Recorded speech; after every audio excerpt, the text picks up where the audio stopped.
రాజులకు రాజు ప్రభులో ప్రభు అయిన యేసుక్రీస్తు నామంన మీకు శుభములు. ఈరోజు దేవుడు మనకు అనుగ్రహించిన వాక్య ధ్యానము విలాప వాక్యములు 5వ అధ్యాయము 19వ వచనము. యెహోవా, నీవు నిత్యము ఆసీనుడవై యుందువు, నీ సింహాసనము తరతరములు ఉండును. ప్రియులారా, ఈ వాక్య ధ్యానాన్ని మనం పరిశీలించినట్లయితే ఎల్లప్పుడూ పరిపాలించుచూ ఉండేటువంటి వాడు మరి మన రాజుగా ఉన్నటువంటి యేసయ్య. మరి యెహోవా దేవుడు అంటే తండ్రి దేవుడు, యేసయ్య కుమారుడు, పరిశుద్ధాత్ముడు, ముగ్గురు త్రియేక దేవునిగా ఉండి మనలను నడిపిస్తూ ఉన్నారు. కాబట్టి ఇక్కడ నిత్యము ఆసీనుడై ఉంటాడంట. నిత్యము ఆసీనుడై సింహాసనము తరతరములు కూడా ఉండేటట్లు దేవుడు దానిని స్థిరపరచుకున్నాడు. అందుకే ఆ నిత్య దేవుని యొక్క సింహాసనమును మనం కూడా మరి పరిపాలించడానికి వీలుగా మనకు అవకాశాన్ని ఇచ్చాడు. ఆయన పక్కన కూర్చొని ఆ సింహాసనం పక్కన మనము ఆసీనులమై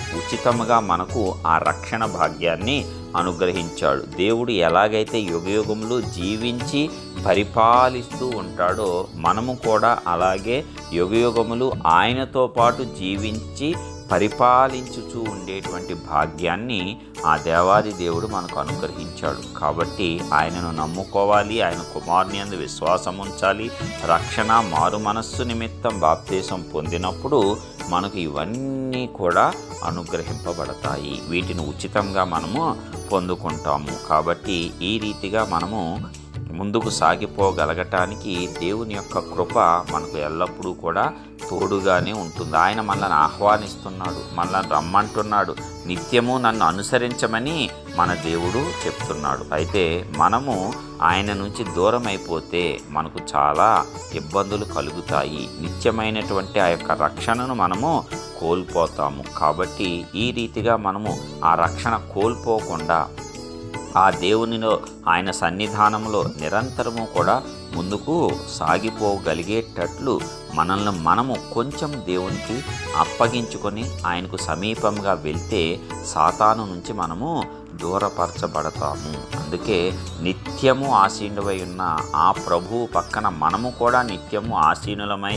ఉండగలగాలి అంటే దేవుని యొక్క కృప, ఆయన ఇచ్చేటువంటి ఉచితమైన రక్షణ నిమిత్తమైన బాప్తీసం అనేది మనకు ఎంతగానో ఉపయోగపడుతుంది. అలాగే ఎప్పుడైతే ఆ యొక్క మరి ఆయన సింహాసనం తరతరములు ఉంటుందో మనము కూడా తరతరములు ఆయనతో పాటు మనము జీవించగలగటానికి మనకు కూడా కృపను ఆయన అనుగ్రహించి ఉన్నాడు. కాబట్టి ఆ కృపను వ్యర్థపరచుకోకుండా మనము సద్వినియోగం చేసుకొని, సమయాన్ని పోనివ్వకుండా సద్వినియోగం చేసుకొని ఆయనతో పాటే మనము కూడా నిత్య రాజ్య వారసులుగా మనం ఉండేటట్లు మనకు ఇచ్చినటువంటి ఆ ఆధిక్యతను నిరంతరము కాపాడుకుందాము. ఆ నూతన మనశ్శాక్షిని మనం పొందుకొని ఆయన యొక్క గొప్ప కృపను మనము సద్వినియోగపరుచుకొని ఆయనతో పాటు ఆయన సింహాసనం పక్కనే ఆసీనులమై యుగయుగములు జీవించుచు పరిపాలించుచు ఉండేటువంటి ధన్యతను సంపూర్తి చేసుకుందాం. ప్రార్థించుకుందాం.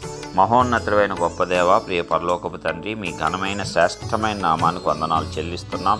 ఇప్పటివరకు కాపాడిన విధానం అంతటిని బట్టి నీకే స్తోత్రాలు. ఇదిగో తండ్రి, మరి అద్భుతమైన రీతిలో నీవు నిత్యము ఆసీనుడై ఉండేటువంటి దేవుడవు, నీ సింహాసనము తరతరములు ఉంటుంది. కాబట్టి మరి ఆ రీతిగా ప్రభా, మరి నీవు ఎలాగైతే యుగయుగములు జీవించు పరిపాలించుచు ఉండేటువంటి దేవుడవో మేము కూడా అలాగే యుగయుగములు జీవించి పరిపాలించేటువంటి కృపను మీరు మాకు అనుగ్రహించి నడిపించవలసిందిగా వేడుకొంచున్నాం. సహాయం దయచేయండి. అన్ని విషయాలు, అన్ని రంగాలలో కూడా మేము అభివృద్ధి పొందేటట్లు నాయన నూతనమైన మనశ్శాక్షిని, నూతనమైన సామర్థ్యాన్ని మాలో నుంచి బయటకు తీసుకొని వచ్చి మీరు మమ్మల్ని సంపూర్తిగా ఆశీర్వదించండి. ఏ పని చేసినా మీ నామాన్ని ఘనపరిచేటువంటి వారంగా, మీ నామాన్ని ఉన్నతంగా ప్రభా మేము ప్రకటించేటువంటి వారంగా ఉండేటట్లు మీరే కృప చూపించి నడిపించి ఆశీర్వదించి మీ నామాన్ని ప్రభా మా ద్వారా లోకానికి బయలుపరుచుకొని ఘనపరిచి దాని ద్వారా వచ్చే ఆశీర్వాదములు మేమందరం పొందుకునేటట్లు సహాయం దయచేసి నాయనా, ఇదిగో నిత్యమైన ఆశీర్వాదం మరి నాయనా మరి మీ దగ్గరే ఉన్నది. కాబట్టి ఆ నిత్యమైన ఆశీర్వాదాన్ని మేమందరం నిత్యముగా పొందుకొని అద్భుతమైనటువంటి జీవితాలను జీవించేటట్లు సహాయం దయచేయవలసిందిగా మహిమ, ఘనత, ప్రభావం మీకే ఆరోపిస్తూ యేసుక్రీస్తు పరిశుద్ధ నామమున ప్రార్థించి విశ్వాసంతో పొందుచున్నాము తండ్రి. ఆమేన్.